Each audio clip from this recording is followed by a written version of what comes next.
గురువుగారు, మహాభారతానికి మరో పేరు జయం. ఈ జయం అనే పేరు మహాభారతానికి ఎలా సరిపోతుంది? ఎత్ర యోగీశ్వర కృష్ణో ఎత్ర పార్థో ధనుర్ధర తత్ర శ్రీర్విజయోర్భూతే. ఎక్కడ ధనుర్ధారైనటువంటి అర్జునుడు, ఎక్కడ యోగీశ్వరేశ్వరుడైనటువంటి కృష్ణుడు ఉంటాడో అక్కడ విజయం.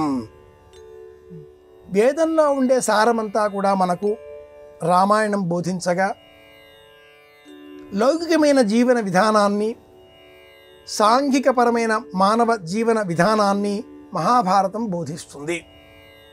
ఇక్కడ కృష్ణుడు, అక్కడ మర్యాదా పురుషోత్తముడైన రాముడు.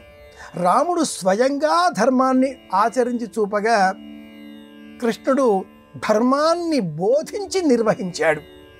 ద్వాపర యుగ కాలానికి బోధించడం ద్వారా సమాజాన్ని సక్రమ మార్గంలో ప్రయాణించే అవకాశాలు ఏర్పాటు చేయడం అవసరమైనటువంటి విషయంగా మారింది. ఇది జయం కలిగించే అంశం అవుతుంది. కనుక అర్జునుడు, కృష్ణుడు ఈ ఇరువురు నరనారాయణులు. వీరు ఉన్న చోట జయం.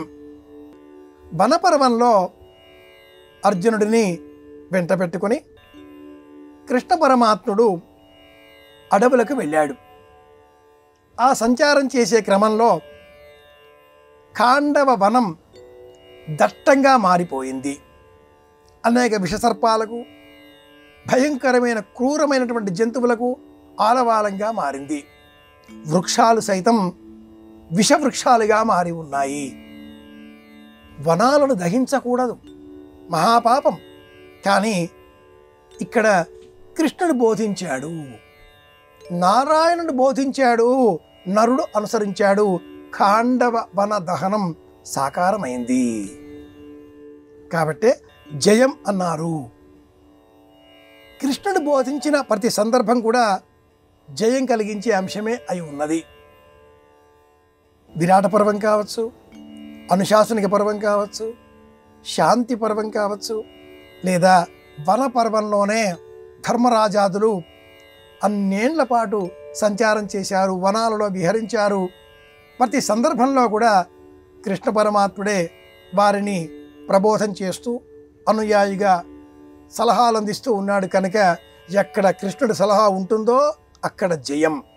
7 అక్షోహిణుల శిక్షణ లేనటువంటి సైన్యం ధృష్టద్యుమ్నుడి నేతృత్వంలో పాండవుల పక్షంలో నిరంతరం కఠోర శ్రమతో తదేక దీక్షతో ఉండేటటువంటి బలరాముడితో శిక్షణ పొందిన దుర్యోధనుడు 11 అక్షోహిణుల అపారమైన సైన్యాన్ని, సుశిక్షితమైన సైన్యాన్ని భీష్ముడి ఆధ్వర్యంలో యుద్ధరంగంలోనికి దించగా, ఇక్కడ 5 మహావీరులు, కృపాచార్యుడు, భీష్ముడు, ద్రోణుడు, అశ్వత్థామ, అలాగే సాక్షాత్తు ఇంతమంది ఉండగా 5 ప్రమాదమే లేదు, ప్రాణాపాయమే లేదు అనేటటువంటి వీరులు ఉండగా పాండవులనే విజయం వరించింది.